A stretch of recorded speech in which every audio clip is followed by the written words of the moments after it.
भी 9 साल पूरे होने पर सेवा, सुशासन और गरीब कल्याण इस मंत्र के साथ काम करते हुए देश के हित को प्राथमिकता देते हुए जिस तरह से सरकार ने काम किया, निश्चित ही उसके कारण से पूरी दुनिया में भारत का सम्मान बढ़ा है। देश में गरीबों के जीवन में परिवर्तन आया और पहली बार देश के गरीब को ये लगने लगा है कि मेरे लिए काम करने वाली सरकार, मेरे हित में काम करने वाली सरकार, मेरे जीवन में परिवर्तन लाने वाली सरकार देश में काम कर रही है।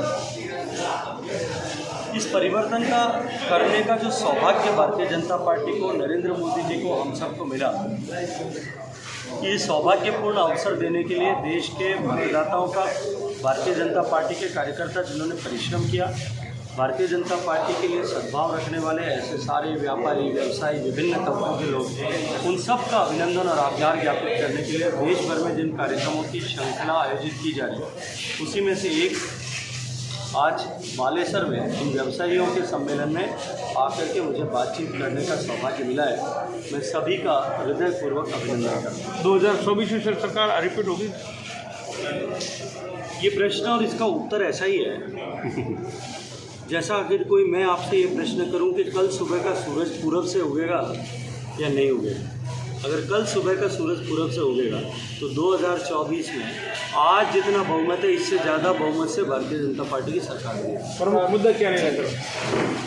देखिए, देश को जिस तरह से नरेंद्र मोदी जी ने परिवर्तित किया है और आने वाले समय में देश जिस रास्ते पर चल रहा है, पूरा देश आशा की दृष्टि से नरेंद्र मोदी जी और भारतीय जनता पार्टी की सरकार की तरफ देख रहा है।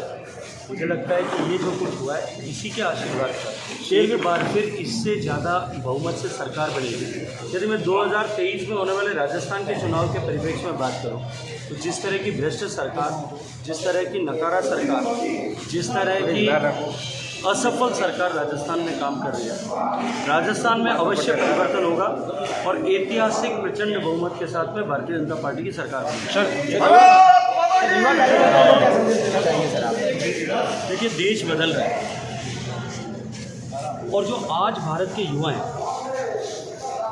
वो इस बदलाव के साक्षी बनकर के 2047 तक जब देश विकसित हो जाएगा तब विकसित देश के बड़े नागरिक होंगे और उनके मन में ये संतुष्टि का भाव होगा, ये गर्व की अनुभूति होगी कि देश को बदलने में हमने सबने सहयोग किया है। क्योंकि ऐसे सुअवसर हमेशा नहीं आते। आज़ादी की लड़ाई के समय में ऐसे अवसर आए थे जब देश के युवाओं ने देश को आज़ाद कराने के लिए अपना योगदान किया था और आज 75 साल बीत जाने के बाद में भी जब हम उनका स्मरण करते हैं तो हमारे मन में, हमारे शरीर में हमको रोमांच महसूस होता है, हमारे रोंगटे खड़े होते हैं। आज जब देश बदल जाएगा, उसका इतिहास इस बदलाव के कालखंड का जब लिखा जाएगा तो निश्चित रूप से ऐसे अनेक लोग होंगे जिन्होंने इस बदलाव के लिए योगदान किया है, बदलाव में सहायक बने। उन सब का नाम भी पीढ़ियों तक इसी तरह गर्व और रोमांच के साथ में लिया जाएगा। हम सब अपने आप को इस तरह से नियोजित करें कि हम बदलाव के सहभागी बने। ये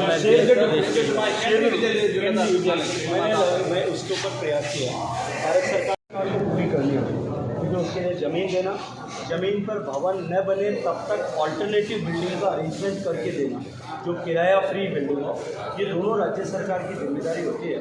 राज्य सरकार अपनी जिम्मेदारी पूरी करते ही जिस दिन करेगी उसके साथ ही राज्य यहाँ पे बाद निर्माण कार्य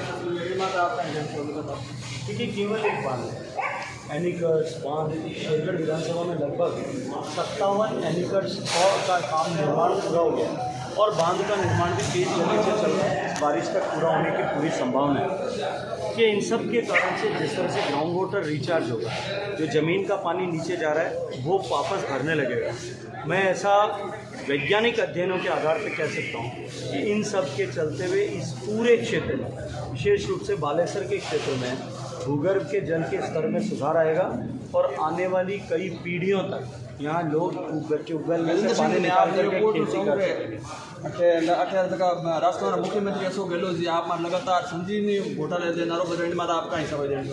देखिए, उनके पुत्र की हमारे बेटा री जिन तरह करारी हार हुई, जिन तरह जोधपुर की जनता, शेरगढ़ की जनता, बालेसर की जनता, जोधपुर लोकसभा क्षेत्र सभी परगना की जनता, जिन तरह मोदी जी ने मुख्यमंत्री बनाने वास्ते आशीर्वाद दियो, वह जो बौखलाहट है, वह जो खींच है और उन कारणों वे इन तरह की झूठी अनर्गल चीज़ें लगा रहे हैं। मैं तो एक बात कहूँ 4.5 साल थे राज में हो, 4.5 साल थारो मुकदमो चल रहा है, 4.5 साल थे इन माथे जांच कर रहे हो। अरे वकील खुद कोर्ट में आ रहे हो कह रहा है कि इनका किसी FIR में नाम नहीं है। अरे वकील खुद कोर्ट में कह रहे हैं कि 4 चालान पारित हो गए, आज तक किसी चालान में नाम नहीं है। आपने आज तक मेरे को एक बार भी नोटिस दे के बुलाया नहीं, सिर्फ झूठ बोलना और राजनीतिक उद्देश्य के लिए किसी के चरित्र पर कीचड़ उछालने की कोशिश करना, एजेंसीज का दुरुपयोग करना, पुलिस का दुरुपयोग करना, इसका क्लासिक एग्जाम्पल गहलोत साहब की ये घोषणा है। तो 100 करोड़ खुद लगा रहे हैं सर,